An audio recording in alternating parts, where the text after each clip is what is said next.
बिस्मिल्लाहिर्रहमानिर्रहीम। Dear viewers and learners, previous lessons में हमने माइक्रोसॉफ्ट वर्ड में जो कुछ सीखा था उससे आगे मज़ीद सीखने की कोशिश करते हैं। तो चलिए स्टार्ट करते हैं। मैं स्टार्ट बटन पर क्लिक करके यहाँ OSK लिखता हूँ, ऑन स्क्रीन कीबोर्ड, क्योंकि मेरे पास कीबोर्ड में थोड़ी सी प्रॉब्लम है। दोबारा स्टार्ट बटन में मैं लिखता हूँ वर्ड, और जहाँ पर लिखा हुआ आया है माइक्रोसॉफ्ट वर्ड 2007, तो मैंने इस पर एंटर दबा दिया। अब ज़रा शुरू करते हैं। तो जैसा कि प्रीवियस लेसन्स में हम बहुत कुछ सीख चुके हैं, अब मज़ीद आगे सीखने की कोशिश करते हैं। तो आइए हम इंसर्ट पे क्लिक करते हैं और यहाँ से टेबल बनाने की कोशिश करते हैं कि टेबल कैसे बनता है। एक तो सिंपल मेथड है कि आप मेन्यू टैब जो है, इंसर्ट का मेन्यू टैब ओपन करें, टेबल पे क्लिक करें, और टेबल पे क्लिक करने के बाद यहाँ देखें मैं पॉइंटर जहाँ जहाँ लेकर जाता हूँ वहाँ कुछ सेल्स जो हैं वो हाईलाइट हो रहे हैं। अभी जो है 4x1 टेबल का मतलब ये है कि इस टेबल में मेरे पास 4 कॉलम्स होंगे और 1 इसमें रो यानी कतार होगी। इसमें जो डिफ़ॉल्टली मौजूद है इसमें मैं मैक्सिमम ज़्यादा से ज़्यादा क्या है कि 10x8 टेबल, 10 कॉलम हैं और 8 इसमें रोज़ हैं। जहाँ तक कॉलम की बात है तो कॉलम भी हम बढ़ा सकते हैं मैनुअली, और जहाँ तक रो की बात है वो भी मैनुअली हम बढ़ा सकते हैं, लेकिन यहाँ पर मौजूद नहीं है। उसके लिए फिर हम ये करते हैं कि हम कॉलम और मेन्यू अगर अपनी मर्ज़ी से डालना चाहें तो इंसर्ट टेबल का जो ऑप्शन है इस पर क्लिक करें। पहले हम इस पर ट्राई करते हैं। देखिए, मैं सिंगल रो का जो टेबल है वो बनाना चाहता हूँ। ये मैंने बिल्कुल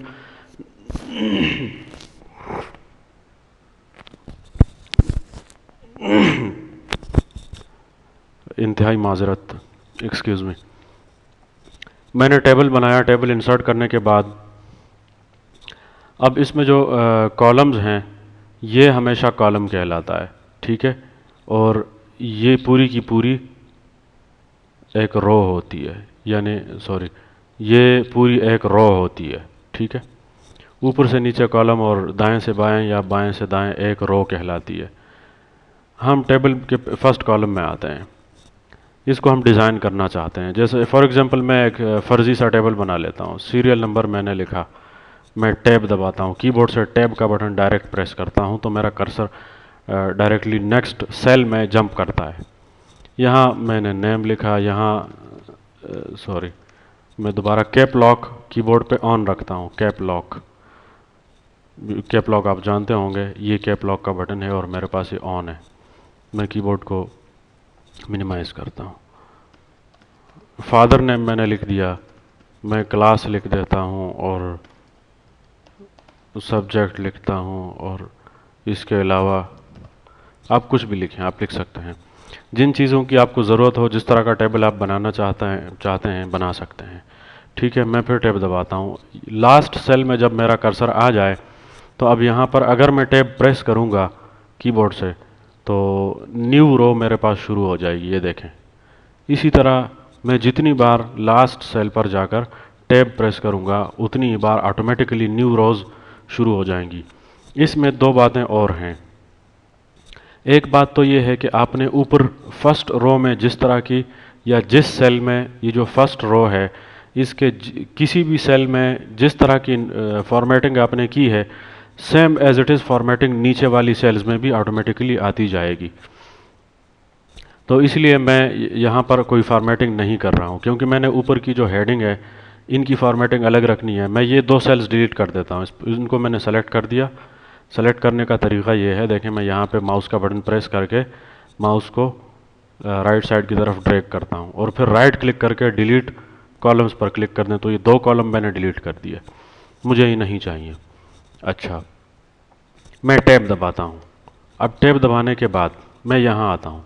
फर्स्ट वाली जो रो है इस पूरी रो को मैं सेलेक्ट करता हूँ। मैं यहाँ होम बटन पे क्लिक करता हूँ। मैंने इसकी फॉर्मेटिंग थोड़ी चेंज करनी है। सेंटर के लिए मैंने कंट्रोल ई, कीबोर्ड से कंट्रोल ई प्रेस करें, या फिर ये जो ऊपर आपको दिखाई दे रहा है इस बटन पर क्लिक कर दें। अलाइनमेंट बटन्स कहते हैं इसे। मैं इसको बोल्ड करना चाहता हूँ। मैं इसका फ़ॉन्ट साइज़ जो है 12 पॉइंट्स या 14 पॉइंट्स रखना चाहता हूँ। इसी तरह मैं इसका जो फ़ॉन्ट स्टाइल है वो चेंज करना चाहता हूँ। आप कोई भी टाइम्स न्यू रोमन एरियल कुछ भी रख दें, आपकी मर्ज़ी है। मैंने टाइम्स न्यू रोमन रख दिया, ठीक है। अच्छा, इसके बाद ये टेबल जो है ये पूरे पेज पर फिट नहीं हो रहा है। मैं चाहता हूँ कि मैं ये पूरे पेज पर आ जाए। अगर आपने पूरे पेज पर इसको फिट करना है तो भी ठीक है, नहीं करना तो भी आपकी मर्ज़ी। लेकिन फॉर एग्ज़ाम्पल मुझे अब ज़रूरत है कि मैं इसको पूरे पेज पर एडजस्ट कर दूं ताकि ये बुरा ना लगे। तो मैं देखें इसका जो एक राइट साइड की जो लाइन है इसको मैंने पकड़ा, कंट्रोल जेड। मैं दोबारा बता देता हूँ। मैं अपना पॉइंटर लाऊंगा बिल्कुल इसी लाइन के ऊपर और मेरे पॉइंटर से डबल टाइम एरो बन जाएगा। अब मैं माउस की मदद से बटन प्रेस करके इसको पकड़ूंगा और माउस राइट साइड की तरफ ड्रैग करूंगा, ठीक है। ये हो गया। अब बात यह है कि बाज़ जो सेल्स हैं वो छोटे हैं और बाज़ बड़े हैं, ठीक है। तो इनको एडजस्ट करने का एक और तरीका है। मैं सीरियल नंबर में 1 लिख देता हूँ और नेम में मैं लिख देता हूँ अकरम शेख, और वालिद का फादर नेम मैं लिख देता हूँ फ़हीम शेख, अलीम शेख या कुछ भी लिख दें। Class 10th, oh sorry, class 9th लिख देते हैं क्योंकि मेरे कीबोर्ड में 10 जो है वो लिखा नहीं जा रहा है। अच्छा, 9 के बाद जो टी एच मैंने जैसे लिखा और मैंने स्पेस का बटन दबा दिया तो देखें आप देख रहे हैं कि ऑटोमेटिकली जो टी एच है उसको इसने क्या कर दिया, सुपरस्क्रिप्ट बना दिया। सुपरस्क्रिप्ट से मुराद थोड़ा सा ऊपर की तरफ चला गया और ये सुपरस्क्रिप्ट का ऑप्शन यहाँ पर मौजूद है, ये आप देख रहे हैं। और इसकी शॉर्ट की भी मौजूद है। अगर किसी भी लेटर को सुपरस्क्रिप्ट बनाना हो तो कंट्रोल शिफ्ट के साथ आप प्लस यानी जो बैक स्पेस के बराबर में जो बटन है इक्वल वाला वो दबा दें। सब्जेक्ट में लिख देता हूँ और इंफॉर्मेशन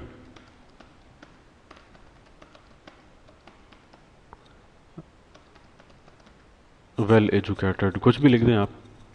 मैंने जैसे ही टैब दबाया तो देखें दूसरे लाइन पे आ गया। अब कुछ चीज़ें ऐसी हैं कि जिसको मैंने एडजस्ट करना है। मैं अगर यहाँ पर अपना पॉइंटर ले आऊँ सीरियल नंबर वाले सेल पे और मैं डबल क्लिक करूँ तो ये सेल थोड़ा छोटा हो जाएगा, ठीक है। इसी तरह ये जिसमें नेम लिखा हुआ है मुझे ये सेल बड़ा चाहिए तो मैं यहाँ पे डबल क्लिक कर देता हूँ, लेकिन ये बड़ा नहीं हुआ क्योंकि ये सेल हमारे पास बहुत बड़ा है। इसी तरह फादर नेम पे आप डबल क्लिक कर दें तो देखें ये ऑटोमेटिकली एडजस्ट हो गया। क्लास पे क्लिक कर दें वो भी एडजस्ट हो गया। सब्जेक्ट पे कर दें ये भी हो जाएगा, लेकिन ये थोड़े से खुल रहे हैं ये दोनों सेल्स, ये खुलने नहीं चाहिए। मैं ये करता हूँ कि जो ऊपर हीडर है इस हीडर को मैं ज़रा इसका फ़ॉन्ट साइज़ कम कर दूँ, 12 पॉइंट्स रख दूँ क्योंकि नीचे जो है उसका 11 पॉइंट है तो इसका मैं 12 पॉइंट्स रख देता हूँ, या 13 भी रख सकते हैं। तो अब मैं अगर यहाँ डबल क्लिक करूँगा तो ये छोटा हो जाएगा, इस पर डबल क्लिक करूँगा तो भी ये सेल जो है इसकी विड्थ कम हो जाएगी। इस सेल की विड्थ मज़ीद कम करने के लिए मैं ये करता हूँ कि इसको पकड़ के लेफ़्ट साइड की तरफ थोड़ा सा ड्रैग करते हैं, ठीक है। सेम एज इट इज़ यही काम इसके साथ सब्जेक्ट के साथ भी करते हैं, ठीक। जो नेम है और फादर नेम है ये दोनों सेल जो हैं इनको थोड़ा सा बढ़ा लेते हैं, ये देखें, ठीक है।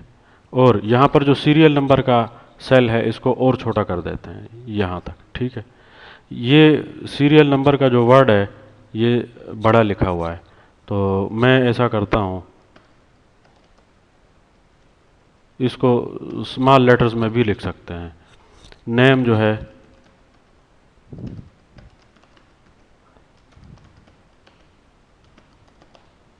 सब्जेक्ट जो है उसको शॉर्ट कर दें और इन्फो को भी छोटा कर दें। अब देखते हैं, देखें हमारे पास नेम वाले सेल में अच्छी खासी जगह बन गई और जो फादर नेम है इसमें भी जगह बन गई जब मैंने डबल क्लिक किया। क्लास का जो सेल है उसको मैंने छोटा रखा है। सब्जेक्ट का जो सेल है इसको भी छोटा कर देते हैं, ठीक है, एडजस्ट करके। इसी तरह भी आप एडजस्ट कर सकते हैं, ठीक है। मैं टैब दबाता हूँ और मैं मज़ीद सेल्स आप आगे आप जितना कुछ भी लिख सकते हैं लिखें, अपनी मर्ज़ी से लिखें।